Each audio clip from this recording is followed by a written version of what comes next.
High বন্ধুরা, welcome back to my channel Swarnab blogs. আশা করি তোমরা ভালো আছো, সুস্থ আছো। আমি স্বর্ণব আর তোমরা দেখছো স্বর্ণব ব্লগস। আজকে চলে এসেছি বিশ্ব বাংলা মেলা প্রাঙ্গণে। পুজোর আর কয়েকটা দিন বাকি আছে। এখন চলছে shopping festival, Bengal shopping festival first time. তো চলো ঢুকছি ভেতরে। আর এইটুকুই আজকে ভিডিও হবে যে আমরা কী কী দেখবো না দেখবো। এই ফেস্টিভ্যাল একটা এক্সিবিশন টাইপের আর কি, এক্সপো। তো চলো ভেতরে ঢুকছি। ফার্স্টে আছে এ হল নাম্বার অ্যান্ড বি হল নাম্বার। এই হচ্ছে ঢোকার এন্ট্রি পয়েন্ট। আমরা হল নাম্বার এ তে না ঢুকে আগে বি দিয়ে ঢুকছি, কারণ এতে রয়েছে মেনলি গাড়ি বা ইনগ্রিডিয়েন্টসগুলো। হল নাম্বার বিতে ফার্স্টে আগে বিতে আসলাম, কারণ এখানে কিন্তু হ্যান্ডক্রাফটের প্রচুর সম্ভার রয়েছে।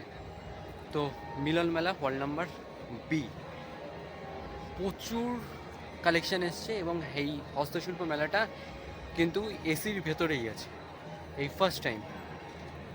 তো চলো তোমাদেরকে কিছু ঘুরিয়ে দেখাই। আগে বলি তোমরা এখানে আসবে কি করে। ফার্স্টে হচ্ছে এটা সায়েন্স সিটির একদম অপোজিটে যে মিলন মেলাটা ছিল, বর্তমানে বিশ্ব বাংলা মেলা প্রাঙ্গণ, এটাই সেটা। তো এখানেই চলছে এই মেলাটা। ফার্স্টেই আমাদের দুর্গা ঠাকুর চোখে পড়লো, কারণ সামনেই পুজো আছে। আর তারপরেই কিন্তু প্রচুর ইনগ্রিডিয়েন্টস দেখতে পাচ্ছি আমরা। বিশেষ করে আমার এই যে প্লেটটা খুব ভালোই লাগলো চোখে। এবং এছাড়া কিন্তু অনেক শোপিস রয়েছে, ভালো ভালো শাড়ি রয়েছে, চুড়িদার রয়েছে। ও মেন্স অ্যান্ড ওমেন্স সবারই কিন্তু এখানে নজর কাড়বে। দুর্ধর্ষ লেগেছে আমার জায়গাটা, এবং ভ্যারাইটিস জিনিসপত্র রয়েছে এখানে। এই যে শাড়িগুলো তোমাদেরকে দেখাচ্ছে, সেই শাড়িগুলোর দাম কিন্তু যেরকম কাজ সেরকম দাম, অর্থাৎ রিজনেবলেরও আছে। আবার 7, 7,500, 10,000, 15,000, 20,000 টাকারও কিন্তু শাড়ি বা গার্মেন্টস রয়েছে। অর্নামেন্টস এর প্রচুর জিনিস রয়েছে, ঘর সাজানোর জিনিস আছে। দুর্গাপুজোর সময় এখন আমরা সবাই চেষ্টা করি যে ঘর সাজানোর চেষ্টা করি, ঘরগুলো গুছিয়ে তোলার চেষ্টা করি, আমরা নিজেদেরকেও সাজানোর চেষ্টা করি। তো এই যে জিনিসপত্র, এটা কিন্তু শুধুমাত্র তোমরা এখানে আসলেই পাবে তা নয়। অক্টোবর মাসের 2রা অক্টোবরের পর, অর্থাৎ মহালয়ার পর কিন্তু আরো ষষ্ঠী সপ্তমী পর্যন্ত চলবে তোমাদের নিয়ারেস্ট মলগুলোতে। সুতরাং তোমরা যারা মনে করছো যে আমরা এই মিলন মেলাতে আসতে পারবো না বা বিশ্ব বাংলা মেলা প্রাঙ্গণে আসতে পারবো না, অনেকটা বাড়ির থেকে দূর হয়ে যাচ্ছে, বা আমরা এটা মিস করে গেলাম, ডেটটা মিস করে গেলাম, কারণ আমি ভিডিওটা যখন পোস্ট করবো ততদিনে অলরেডি হয়তো মেলাটা শেষ হয়ে যাবে। বাট তোমরা যদি মনে করো যে মিস করে ফেলবে, তাহলে মিস করার কোনো ব্যাপার নেই, কারণ মহালয়ার পর থেকে আবারও শুরু হচ্ছে এই শপিং ফেস্টিভ্যাল, অর্থাৎ বেঙ্গল শপিং ফেস্টিভ্যাল। এই ফেস্টিভ্যালটা চলবে প্রায় ষষ্ঠী সপ্তমী পর্যন্ত।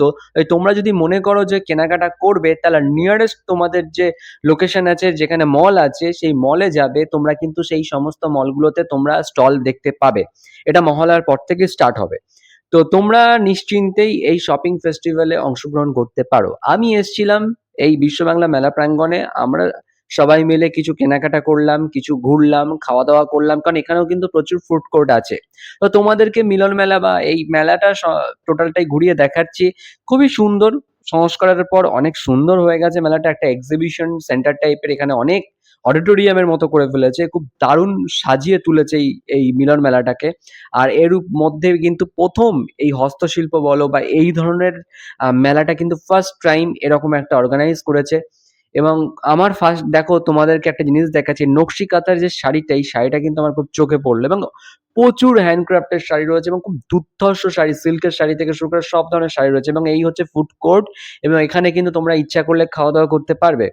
তো এখানে প্রচুর মিষ্টি থেকে শুরু করে ভাজাভুজি সব ধরনেরই, যে সমস্ত মিষ্টি বা খাবার দাবার বাংলার জিআই ট্যাগ পেয়েছে, সেই সমস্ত বিশেষ বিশেষ এখানে কিন্তু হাইলাইট করা আছে। এই হচ্ছে আজকের ভিডিও। কেমন লাগলো জানিও, ভালো লাগলে লাইক, কমেন্ট, শেয়ার, সাবস্ক্রাইব করতে ভুলো না। বেল আইকনটা প্রেস করে পরবর্তী ভিডিওর আপডেট নোটিফিকেশনের জন্য। আর যদি আমাকে ভালো লাগে, অবশ্যই ইনস্টাগ্রামে ফলো করতে পারেন। ইনস্টাগ্রাম আইডি ডেসক্রিপশনে দেওয়া রয়েছে। চলো আজকের মতো ভিডিও এই পর্যন্ত থাকুক। নেক্সট ভিডিও খুব তাড়াতাড়ি আসছে, দেখতে থাকো স্বর্ণব ব্লগস।